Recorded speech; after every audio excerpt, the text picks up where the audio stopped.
बहुत समय पहले की बात है। दूर किसी मोतीपुर नामक गांव में सभी लोग हंसी खुशी से रहते थे। पूजा की मां की मृत्यु होने के बाद पूजा अकेली ही रहने लगी, जिस वजह से दीपक ने अपनी बेटी के लिए उसने शीला नाम की लड़की से शादी करी, जिसकी एक प्रिया नाम की बेटी थी। शीला ने प्रिया और पूजा दोनों को ही एक समान प्यार दिया, लेकिन जैसे जैसे दोनों बड़े होते गए, शीला का ध्यान सिर्फ प्रिया पर ही जाते गया। ये बात पूजा को बिल्कुल भी पसंद नहीं थी कि अब उसकी माँ उसको पहले जैसा प्यार नहीं करती, और समय के साथ साथ शीला ने अपने रंग दिखाने शुरू कर दिए। हर सौतेली माँ की तरह शीला ने भी पूजा के साथ सौतेला व्यवहार करना शुरू कर दिया, और साथ साथ प्रिया भी पूजा को पसंद नहीं करती थी। शीला सिर्फ अपनी बेटी प्रिया से ही प्यार करती, और बेचारी पूजा को समय पर खाना भी नहीं देती, और हमेशा ही उसे काम न करने पर ताने मारती रहती। पूजा बहुत ही अच्छे और ईमानदार स्वभाव की लड़की थी, लेकिन प्रिया अपनी माँ की तरह ही बहुत घमंडी और लालची थी, और हर सौतेली माँ तो सौतेली ही होती है।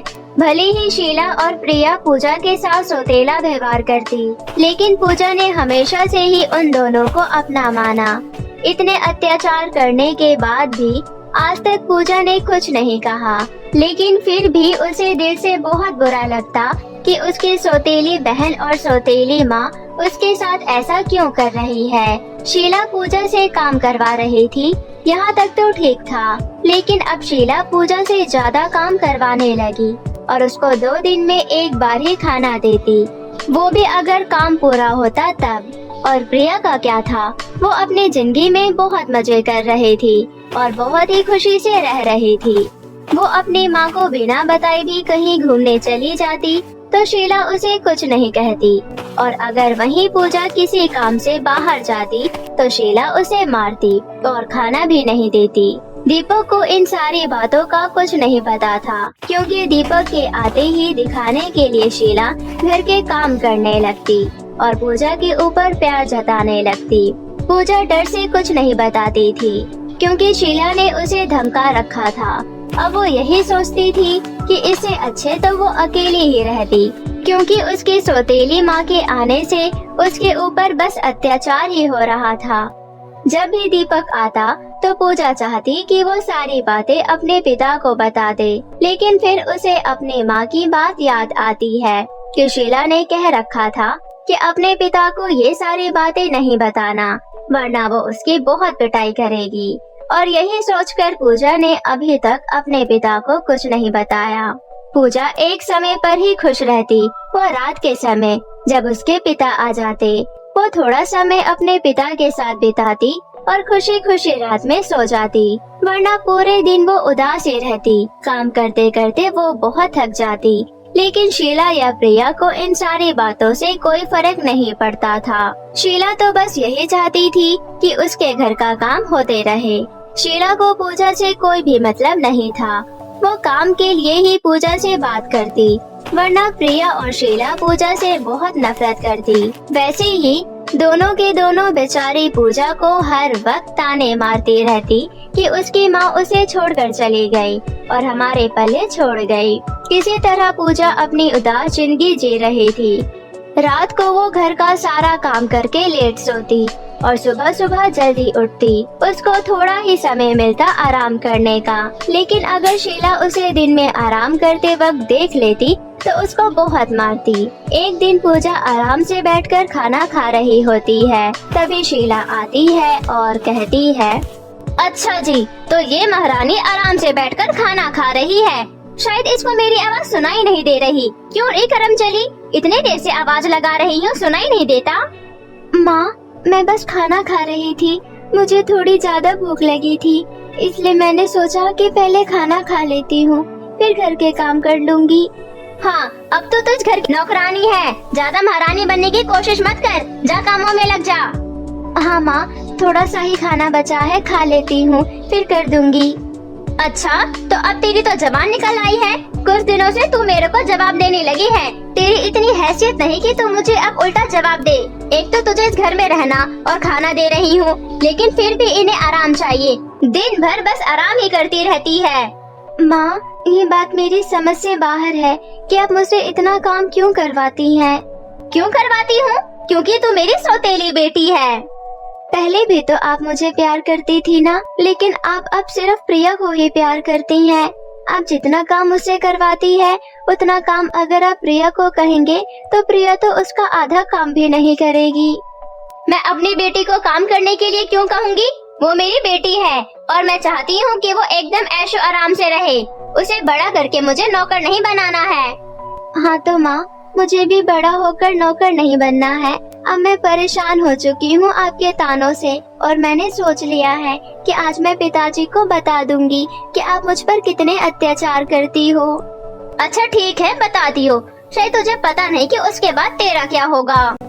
जो भी होगा देखा जाएगा, पर आज मैं पिताजी को बता दूंगी। सुशीला को बहुत गुस्सा आता है और वो पूजा का हाथ पकड़ती है और बाथरूम में जाकर उसे बंद कर देती है। माँ, माँ, खोलो दरवाजा, मुझे माफ कर दो। मैं पिताजी से नहीं कहूँगी, मुझे माफ कर दो। इतनी जल्दी तो ये दरवाजा नहीं खुलने वाला। जब तक तेरे पिता नहीं आ जाते तब तक ये दरवाजा नहीं खुलेगा। बड़े जवान चलने लगी है तेरी। माफ कर दो माँ, आज के बाद मैं कभी ऐसा नहीं कहूँगी और आपके बोलने से पहले घर के सारे काम कर दूंगी। अब तो जितनी मर्जी माफी मांग ले, अब ये दरवाजा तो रात को ही खुलेगा। अंदर बाथरूम में पूजा बहुत रो रही होती है, लेकिन जैसा कि शीला ने कहा कि रात को ही दरवाजा खुलेगा और वैसा ही होता है। शीला रात को ही दरवाजा खोलती है। फिर पूजा शीला से माफी मांगती है। ये दिन शायद तुझे याद रहेगा। अब मुझसे जबान लड़ाने से पहले ये दिन एक बार याद कर लियो। ऐसे ही किसी तरह पूजा की जिंदगी बीत रही थी। एक दिन शीला पूजा को दूसरे गांव से अपने लिए चूड़ियां लाने को कहती है। अरे पूजा, दूसरे गांव में जाकर मेरे लिए चूड़ियां लानी है तुझे। लेकिन माँ, चूड़ियां तो यहाँ पर भी मिल जाएगी। मैंने बोला ना तुझे, उसी गांव से चूड़ियां लानी है। मैं हर बार उसी गांव से चूड़ियां लाती हूँ। वहाँ पर चूड़ियां बहुत अच्छी मिलती है। माँ, हर बार आप जाती हैं तो इस बार भी आप चले जाइए, क्योंकि मैं अकेले इतनी दूर कैसे जाऊंगी। कैसे जाएगी का क्या मतलब है? इतना भी दूर नहीं है वो गांव, बीच में एक जंगल पड़ता है, चली जाइयो। पूजा ने अपनी माँ को ज्यादा बातें नहीं बोली और वो उदास मन से ही दूसरे गांव की तरफ निकल पड़ी। जैसा कि शीला ने कहा था कि बीच में एक जंगल पड़ता है, वैसे ही गांव के बीच में एक जंगल पड़ता था। जब पूजा जंगल में पहुंची तो उसे थोड़ी भूख लगने लगी और वो जंगल में आकर फल ढूंढने लगी। थोड़ी दूरी पर जाने के बाद उसे एक फल का पेड़ दिखाई दिया। उसने फल तोड़े और वो थोड़ी देर बैठकर खाने लगी और जब वो आगे गई तो उसे वहाँ पर एक गुफा दिखाई दिया और गुफा के अंदर 2 रास्ते थे। तभी वहाँ पर एक जादूगरनी प्रकट हुई। गुफा के अंदर जादुई 2 रास्ते हैं, एक अच्छाई का है और एक बुराई का। अच्छाई के रास्ते पर तुम्हें बहुत सारा ज्ञान और शक्तियाँ मिलेगी, लेकिन बुरे रास्ते पर तुम्हें बहुत सारा पैसा धन मिलेगा। अब तुम बताओ, तुम्हें कौन सा रास्ता चुनना है? मैं अच्छाई के रास्ते पर जाना चाहती हूँ। माँ ने मुझे हमेशा सिखाया है कि ज्ञान से बढ़कर कोई चीज नहीं होती। पैसा तो आता रहेगा, लेकिन ज्ञान से बढ़कर कोई चीज नहीं। मैं अच्छाई के रास्ते पर जाऊंगी। ठीक है, तुम अच्छाई के रास्ते पर चली जाओ। और फिर पूजा अच्छाई के रास्ते पर चली जाती है। अच्छाई के रास्ते पर जाते ही उसे एक बूढ़े बाबा दिखते हैं। उन्हें बहुत प्यास लग रही होती है। बाबा जी, क्या हुआ? आपको कुछ चाहिए? बेटी, मुझे बहुत तेज प्यास लगी है, मुझे पानी पिला दो। फिर पूजा अपने चारों तरफ देखती है। थोड़ी दूर जाने के बाद उसे एक नदी दिखती है। वो नदी में से पानी लाती है और उन बूढ़े बाबा को पिला देती है। बूढ़े बाबा खुश हो जाते हैं और पूजा का धन्यवाद करते हैं। फिर पूजा और आगे जाती है। तब एक छोटा बच्चा दिखता है जिसकी बॉल पेड़ में फंसी हुई थी। दीदी, मेरी बॉल पेड़ में फंस गई, उतार दोगी क्या? हाँ, मैं अभी तुम्हारे बॉल पेड़ से उतार देती हूँ। फिर पूजा उस छोटे बच्चे की बॉल पेड़ से उतार देती है। वो छोटा बच्चा भी पूजा को थैंक यू बोलकर फिर से खेलने लगती है। पूजा भी और आगे जाती है। तभी उसे एक परी दिखती है और वो कहती है, तुमने अच्छाई का रास्ता चुनकर बहुत अच्छा किया। तुम दिल की बहुत अच्छी हो और तुमने सभी की मदद की। उन बूढ़े बाबा को पानी पिलाया और उस छोटे बच्चे की बॉल उतार दी। और जैसा कि तुम्हें एक जादूगरनी ने बताया कि तुम्हें बहुत सारी ज्ञान की बातें और शक्तियाँ मिलेगी, मैं ही तुम्हें ज्ञान और शक्तियाँ दूंगी। जिसके बाद परी पूजा को बहुत सारी ज्ञान की बातें और कुछ शक्तियाँ भी देती है। फिर पूजा खुशी खुशी गुफा से बाहर आ जाती है। उसके चेहरे पर एक अलग ही चमक थी और वो बहुत खुश थी। वो सोचती है कि अभी तो उसे चूड़ियाँ लानी है। अरे अभी तो मुझे चूड़ियाँ भी लानी है और शाम होने को आई, बहुत टाइम लग जाएगा। कोई बात नहीं, जल्दी से चली जाती हूँ। पूजा के इतना कहते ही उसके सामने चूड़ियाँ आ जाती है। फिर उसे याद आता है कि परी ने उसे ज्ञान के साथ साथ जादुई शक्तियाँ भी दी है। वो बहुत खुश हो जाती है और जल्दी से चूड़ियाँ लेकर घर चली जाती है। पूजा के हाथों में चूड़ियाँ देख शीला उससे कहती है, अरे तू इतनी जल्दी चूड़ियाँ कहाँ से ले आई? माँ, आपने बोला था ना दूसरे गांव से चूड़ियाँ लानी है, तो मैं वहीं से लाई हूँ। अच्छा ठीक है, अब रात का खाना भी बनाना है, जाकर जल्दी बना दे। ठीक है माँ, मैं अभी खाना बना देती हूँ।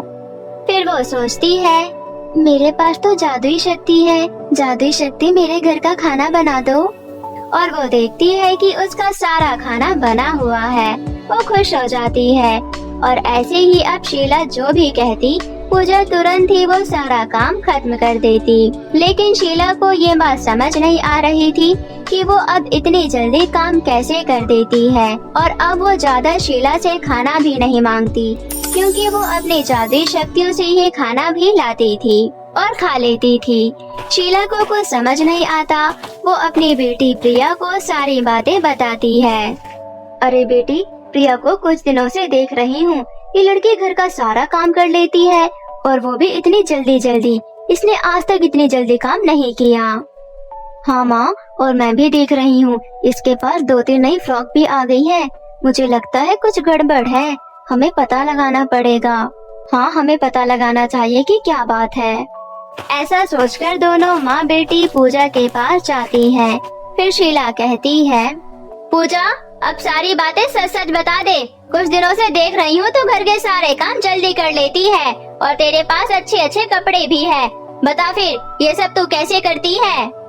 फिर क्या था, भोली भाली पूजा दोनों माँ बेटी को सारी बातें बता देती है।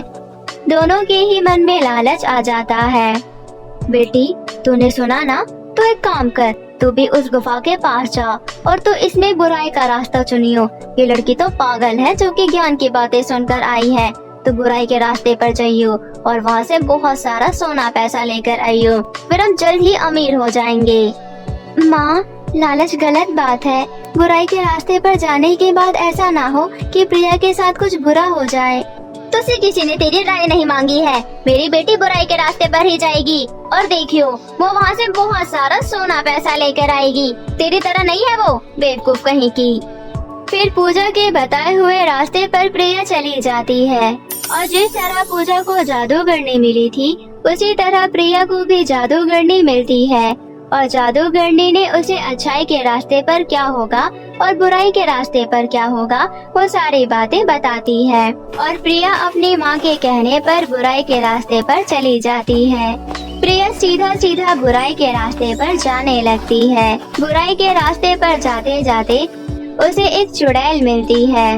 मुझे पता है तुम बहुत सारा पैसा और सोना लेने के लिए आई हो, लेकिन उससे पहले तुम्हें इस कॉन्ट्रैक्ट पर अपने साइन करने होंगे। प्रिया तो लालच में बिल्कुल डूबी हुई थी। वो बिना पढ़े और बिना कुछ सोचे समझे उस कागज पर साइन कर देती है। चलो, तुमने इस पेपर पर साइन कर दिए हैं, अब तुम यहाँ पर खुदाई करो, फिर तुम्हें बहुत सारा सोना मिल जाएगा। और चुड़ैल के कहने पर प्रिया वहाँ पर खुदाई करने लगती है, लेकिन बहुत खुदाई करने के बाद उसे कुछ नहीं मिलता। अरे, खुदाई करते करते तो मेरे हाथ में दर्द होने लगा। यहाँ पर कुछ है भी या नहीं, या तो मुझे पागल बना रही हो? पागल तो तुम बन चुकी हो। तुमने बिना पढ़े इस पेपर पर साइन कर दिया। इसमें लिखा था कि तुम्हें अपना एक पैर मुझे देना होगा और कॉन्ट्रैक्ट के मुताबिक अब तुम्हें मुझे एक पैर देना ही पड़ेगा। नहीं नहीं, ऐसा नहीं हो सकता। मैं तुम्हें अपना पैर नहीं दूंगी। ये सारी बातें तुम्हें मुझे पहले बतानी चाहिए थी ना। तुम लालच में इतनी खोई हुई थी कि तुमने पढ़ा ही नहीं। पर ये तो तुम्हारी गलती है, इसमें मेरी कोई गलती नहीं। प्रिया मना करती रहती है, लेकिन फिर भी चुड़ैल प्रिया का एक पैर निकालकर अपने टूटे हुए पैर लगा देती है और खुश हो जाती है। फिर प्रिया वहाँ से उदास मन से आ जाती है और जब वो घर जाती है तो उसकी माँ देखती है कि प्रिया का एक पैर नहीं है। अरे बेटी, ये कैसे हुआ? माँ, उस चुड़ैल ने मेरे एक पैर ले लिया। मैंने कहा था ना माँ, बुराई के रास्ते पर जाने के बाद प्रिया के साथ कुछ बुरा जरूर होगा, और वैसा ही हुआ। लेकिन बेटी, हुआ क्या, मुझे बताओ। फिर प्रिया अपनी माँ को सारी बातें बता देती है, जिसके बाद दोनों को अपनी गलती का एहसास होता है और अब वो शायद जिंदगी में कभी लालच नहीं करते। बहुत समय पहले की बात है। उदयपुर नामक गांव में एक बहू नैना रहा करती थी। नैना स्वभाव की बहुत अच्छी थी, लेकिन नैना थोड़ी सांवली थी और उसके चेहरे पर कुछ निशान थे, जिस वजह से नैना को अपने ससुराल में बिल्कुल भी प्यार नहीं मिलता था। हमेशा उसे बहुत कुछ सुनना और सहना पड़ता था। नैना की एक ननद थी संजना। संजना हमेशा नैना को बहुत ज्यादा परेशान करती थी। एक दिन संजना की कुछ फ्रेंड उससे मिलने घर आती हैं। तभी नैना उन सभी के लिए नाश्ता बनाकर लेकर आती है। नैना को देखते ही संजना की सभी फ्रेंड्स जोर जोर से हंसने लगती हैं और वह तभी कहती हैं अरे यार संजना, यह काली कलूटी कौन है? वैसे तो तू कॉलेज में बड़ी बनती फिरती थी, अपने आसपास काले और बदसूरत लोगों को भटकने भी नहीं देती थी, फिर यह इतनी काली कलूटी तेरे घर में क्या कर रही है? अगर मेरा अंदाजा सही है तो ये कहीं तेरी काली कलूटी बदसूरत दूसरी भाभी तो नहीं है? हाँ सपना, तुमने बिल्कुल सही समझा। ये संजना की नई भाभी है, ऐसी काली कलूटी चेहरे पे निशान वाली बदसूरत। अगर संजना तुम अपने भाई की दूसरी शादी कर ही रही थी तो अपनी पहली भाभी की तरह सुंदर तो लेकर आती। वो कितनी ज्यादा गोरी चिट्टी थी, कम से कम इतनी बदसूरत भाभी तो मत लेकर आती। मगर ये तो बहुत सारा दहेज लेकर आई है ना। कल जो तुम कॉलेज में सोने की चैन पहन कर आई थी वो भी तुम्हारी भाभी लेकर आई है ना। शायद तुमने दहेज के लालच में अपने भाई की किस्मत फोड़ दी। इस तरह से संजना की सभी फ्रेंड्स हंस रही थी। संजना को अपनी बहुत ज्यादा इंसल्ट महसूस होती है और वह गुस्से में लाल अपनी सभी फ्रेंड्स के सामने नैना को जोर से थप्पड़ मारती है और कहती है, मैंने आपसे कितनी बार मना किया है कि अपनी काली शक्ल लेकर बाहर मत आया करो। अगर आपने नाश्ता तैयार कर ही दिया था तो आप मुझे बुला लेती। कम से कम आपके आने से मेरी बेइज्जती तो नहीं होती। काली शक्ल लेकर कहीं भी चली जाती हैं, जैसे इस काली कलूटी शक्ल को देखने के लिए सब तड़प रहे हो। अब जाओ यहाँ से, सारा मूड खराब कर दिया। तुम्हारी वजह से मेरे दोस्तों में मेरी नाक ही कट गई। बेचारी नैना चुपचाप संजना की खरी खोटी बातें सुन रही थी और नैना आंखों में आंसू लेकर वहाँ से आ जाती है। यह सिर्फ आज की बात नहीं थी, हमेशा नैना के साथ ऐसा ही होता था। नैना को हमेशा अपने काले रंग की वजह से बहुत कुछ सुनना और सहना पड़ता था। ऐसे ही समय बीत रहा था। एक दिन संजना को देखने लड़के वाले आने वाले थे। तभी नैना की सास कमला नैना के पास जाती है और उससे कहती है, सुन मनहूस काली कलूटी, तेरी वजह से मेरी बच्ची के रिश्ते में कोई अड़चन नहीं आनी चाहिए। पिछली बार जब तू उसके दोस्तों के सामने गई थी तो मेरी बच्ची की बहुत बेइज्जती हुई थी, लेकिन मैं नहीं चाहती कि मेरी बच्ची के ससुराल वालों के सामने हमारी थोड़ी भी बेइज्जती हो। इसलिए पूरे घर की अच्छी तरह से सफाई कर घर का सारा काम खत्म कर बाहर चली जाना और तब तक घर में मेहमान है, तब तक घर में आने की जरूरत नहीं है। तुझे देखकर उन्हें लगेगा कि हमने दहेज के लालच में आकर तो जैसी काली कलूटी निशान वाली बदसूरत लड़की को अपने घर की बहू बना लिया। चल अब घर के काम खत्म कर। मनहूस। मम्मी जी, आप मेरे साथ ऐसा बर्ताव क्यों करती हैं? आपको तो पहले ही पता था कि मैं काली हूँ, मेरे चेहरे पर निशान है, फिर आपने मुझे अपने घर की बहू क्यों बनाया? मुझे मत बनाती। जैसी बहू आपकी पहली थी गोरी चिट्टी, वैसी ही बहू ढूंढ कर लेकर आ जाती।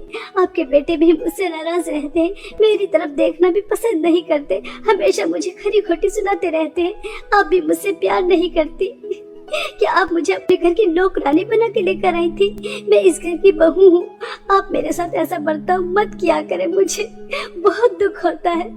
अब मैं जैसी भी हूँ आपकी बहू हूँ, बदल तो नहीं जाऊंगी। अरे वाह काली कलौटी, तू तो बहुत जल्दी भूल गई कि मैंने तुझे अपने घर की बहू क्यों बनाया। चल मैं तुझे बता देती हूँ। एक तो फ्री में मुझे नौकरानी मिल गई, मेरे घर के सारे काम हो जाते हैं। दूसरी बात, तेरे बाप ने मुझे इतना सारा दहेज दिया था जिस वजह से हम ऐश कर रहे हैं, वरना क्या तूने मुझे पागल समझा है? तो जैसी काली कलौटी बस सूरत को अपने घर की बहू बनाती। चल अब अगर तेरा ये ड्रामा खत्म हो गया हो तो घर के सारे काम खत्म कर, मेहमान आने ही वाले होंगे। ऐसा कहकर कमला वहाँ से चली जाती है और वही दूसरी तरफ बेचारी नैना पूरे घर की अच्छी तरह से सफाई करती है, अच्छे अच्छे पकवान तैयार करती है और उसके बाद जैसे ही लड़के वाले आने वाले होते हैं घर से बाहर चली जाती है और एक गार्डन में जाकर बहुत रोती है। अगर आज मैं सुंदर होती तो इस तरह से घर से बाहर नहीं होती, घर की खुशियों में शामिल होती, लेकिन मेरे साथ तो हमेशा से ऐसा ही होता आ रहा है। बचपन से ससुराल तक का सफर मेरा बहुत कठिनाई वाला गुजरा है। हमेशा लोगों के ताने, खरी खोटी बातें सुनकर ही बड़ी हुई हूँ। कितनी बदसूरत है, इसके चेहरे पर तो निशान है, अरे ये तो कितनी काली है, यह सुनकर बड़ी हुई हूँ। क्या इस दुनिया में सुंदरता ही सब कुछ है? हम जैसे इंसानों को जीने का कोई हक नहीं। हम क्या सिर्फ हमेशा लोगों की खरी खोटी बातें, ताने बस यही सुनते रहेंगे? हमें खुश रहने का कोई हक नहीं। काश ऊपर वाला मुझे भी थोड़ा रंग रूप दे देता तो मैं लोगों के ताने नहीं सुनती, अपने ससुराल में खुश रहती और मुझे भी मेरे पति का प्यार मिलता। लेकिन हम जैसी बदसूरत लड़कियों को ऐसी किस्मत कहाँ? उनकी किस्मत में तो सिर्फ दुख का दर्द, परेशानी, लोगों के ताने यही लिखे होते। ऐसा कहकर नैना बहुत रो रही थी। तभी नैना को किसी और की भी रोने की आवाज आती है जो बहुत जोर जोर से आ रही थी। नैना उस आवाज का पीछा करती है तो उस गार्डन के पीछे एक घना जंगल था और वह आवाज वहां से आ रही थी और उस घने जंगल में एक गुफा थी जिसके अंदर बूढ़ी औरतें थी और वह जोर जोर से रो रही थी। नैना अंदर जाकर उनसे पूछती है, अरे यहाँ पर तो इतनी सारी बूढ़ी अम्मा है, अरे आप सभी लोग क्यों रो रही हैं? क्या हुआ? आप लोगों को क्या परेशानी है?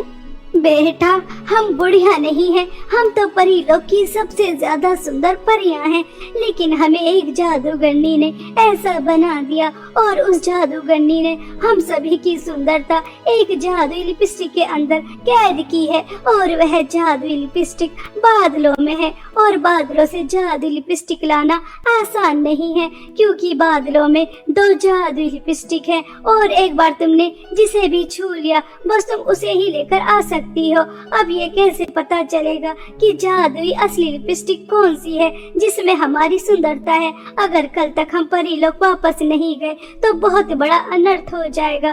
बेटा क्या तुम हमारी मदद कर सकती हो? हम बहुत बड़ी दुविधा में फंसे हैं।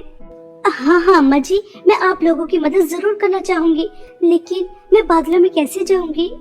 नैना के इतना कहते ही तभी एक बूढ़ी औरत चुटकी बजाती है। बादलों में जाने के लिए सीढ़ियां बना देती है। नैना उन सीढ़ियों की मदद से बादलों में पहुंच जाती है और तभी उसे जादुई दो लिपस्टिक नजर आती हैं। तभी एक जादुई लिपस्टिक से आवाज आती है, मुझे पता है कि तुम्हें यहाँ किसने भेजा है। देखो अपना और मेरा समय बर्बाद मत करो, मुझे अपने साथ लेकर चलो। मैं ही असली जादुई लिपस्टिक हूँ, मेरे अंदर ही उन सभी परियों की सुंदरता है।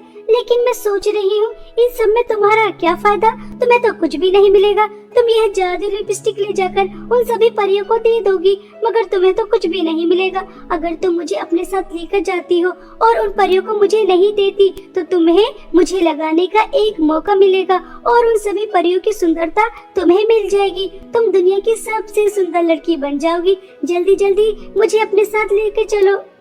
नहीं नहीं नैना, ये भ्रम है, धोखा है। जादुई असली लिपस्टिक मैं हूँ। जादूगरनी ने इसे लोगों को गुमराह करने के लिए रखा है। तो मुझे हाथ लगाओ, मुझे अपने साथ लेके चलो। मैं ही असली जादुई लिपस्टिक हूँ, मेरी बात का भरोसा करो। नैना कुछ समय के लिए दुविधा में फंस जाती है कि असली जादुई लिपस्टिक कौन सी है। तभी वह अपनी आंखें बंद करती है और वह फैसला कर लेती है कि असली जादुई लिपस्टिक कौन सी है। तभी वह दूसरी जादुई लिपस्टिक को हाथ लगाती है। नैना के हाथ लगाते ही पहली जादुई लिपस्टिक गायब हो जाती है और वह दूसरी जादुई लिपस्टिक लेकर सभी परियों के पास आ जाती है और वह सभी परियां एक एक करके वह जादुई लिपस्टिक लगाती हैं तो वह दोबारा से परियां बन जाती हैं। तभी एक परी नैना से कहती है, अरे वाह नैना, आज तक जो किसी ने नहीं किया वह तुमने कर दिखाया। तुम्हें कैसे पता चला कि जादुई असली लिपस्टिक कौन सी है? परी जी, मेरी माँ हमेशा समझाती थी, अगर आपको कोई किसी चीज का लालच दे रहा है, इसका मतलब वह झूठा है, मतलबी है, वह आपको लालच देकर फंसा रहा है। बस जैसे ही पहले जादू लिपस्टिक ने मुझे सुंदरता का लालच दिया, तभी मैं समझ गई कि असली जादू लिपस्टिक कौन सी है। सच में नैना, तुम बहुत अच्छी हो। तुम्हारा दिल बिल्कुल शीशे की तरह साफ है, इसमें कोई छल कपट नहीं है। तुम बिल्कुल भी लालची नहीं हो, तभी तो तुमने बादलों के 2 जादू लिपस्टिक के बीच में सही चयन किया। अगर तुम सुंदरता के लालच में आ जाती तो तुम असली लिपस्टिक कभी भी नहीं लेकर आ पाती। हमें अपनी जादुई शक्ति से पता चला है कि तुम्हारे रंग रूप की वजह से तुम्हारे ऊपर कितना जुल्म और अत्याचार होता है, लेकिन अब नहीं। आज से यह जादू लिपस्टिक तुम्हारी है। हमें जो चाहिए था वह हमें मिल गया। और हाँ, यह जादू लिपस्टिक कभी भी लालची या बुरे लोगों के हाथ में नहीं लगनी चाहिए, क्योंकि बादलों की जादू लिपस्टिक हमेशा अच्छे लोगों के ही काम आती है, लालची या बुरे लोगों के नहीं। ठीक है बेटा। परी की बातें सुनकर नैना बहुत ज्यादा खुश हो जाती है और सभी परियां बादलों की जादू लिपस्टिक नैना को देकर परी लोग चली जाती हैं। परियों के जाने के बाद नैना वह जादू लिपस्टिक जैसे ही लगाती है तो वह बहुत ही ज्यादा सुंदर हो जाती है, बिल्कुल परियों की तरह। खुद को इतना ज्यादा सुंदर देखकर नैना बहुत ज्यादा खुश होती है। अरे वाह, मैं इस जादू लिपस्टिक की वजह से कितनी ज्यादा सुंदर हो गई। अब मुझे मेरे ससुराल में सम्मान मिलेगा, सब मुझसे प्यार से बातें करेंगे, मेरे पति भी मुझसे नाराज नहीं रहेंगे। मुझे तुरंत घर जाना चाहिए। आज मैं बहुत ज्यादा खुश हूँ। नैना खुशी खुशी घर चली जाती है। नैना को देखते ही संजना, कमला, नैना का पति सुरेश चौंक जाते हैं कि इतनी ज्यादा सुंदर लड़की कौन है और इनके घर में क्या करने आई। तभी संजना नैना से कहती है, अरे तुम कौन हो? मम्मी, यह लड़की कितनी ज्यादा सुंदर है। ऐसा लग रहा है जैसे मैं सपनों में परियों को देखती थी, बिल्कुल वैसे ही, बिल्कुल परियों की तरह सुंदर। तुम कौन हो? किससे मिलने आई हो? तुम्हें किससे मिलना है? संजना दीदी, मैं कोई परी नहीं हूँ, बल्कि मैं आपकी भाभी नैना हूँ।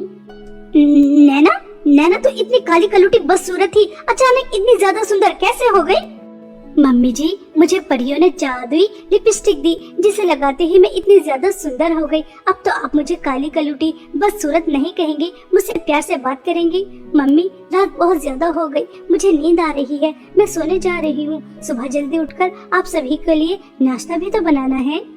ऐसा कहकर नैना सोने के लिए चली जाती है और बादलों की जादू लिपस्टिक छुपाकर कहीं रख देती है, ताकि फ्यूचर में कभी किसी को जादू लिपस्टिक की जरूरत पड़े, लेकिन उससे पहले वह किसी भी लालची इंसान के हाथ न लगे, इसलिए वह बहुत अच्छी तरह से उसे छुपाकर रख देती है। वहीं दूसरी तरफ नैना को इतना ज्यादा सुंदर देखकर संजना की रातों की नींद उड़ जाती है और वह एक दिन सोचती है, जब इतनी काली कलूटी बदसूरत दिखने वाली लड़की इतनी ज्यादा सुंदर हो सकती है, बिल्कुल परियों की तरह, मैं तो पहले ही कितनी ज्यादा सुंदर हूँ। अगर जादू लिपस्टिक मैंने लगा ली तो मैं न जाने कितनी ज्यादा सुंदर हो जाऊंगी। मुझे वह जादुई लिपस्टिक चुराकर लगा लेनी चाहिए। हाँ, यह ठीक रहेगा। ऐसा सोचकर संजना जादू लिपस्टिक ढूंढने के लिए नैना के रूम में चली जाती है, लेकिन संजना को इतनी आसानी से बादलों की जादू लिपस्टिक नहीं मिलती। बहुत मुश्किलों के बाद संजना को वह जादू लिपस्टिक मिल जाती है और वह खुशी खुशी अपने रूम में लेकर आ जाती है। लेकिन जैसे ही संजना बादलों की जादू लिपस्टिक लगाती है तो वह बहुत ही ज्यादा बदसूरत हो जाती है। खुद को इतना ज्यादा बदसूरत देखकर वह जोर जोर से रोने लगती है, लेकिन अब कुछ नहीं हो सकता था। उसे उसके लालच और बुरे स्वभाव की सजा मिल जाती है। अगले दिन कमला अपनी बेटी को इतने ज्यादा बदसूरत देखती है तो उसे भी बहुत ज्यादा दुख होता है।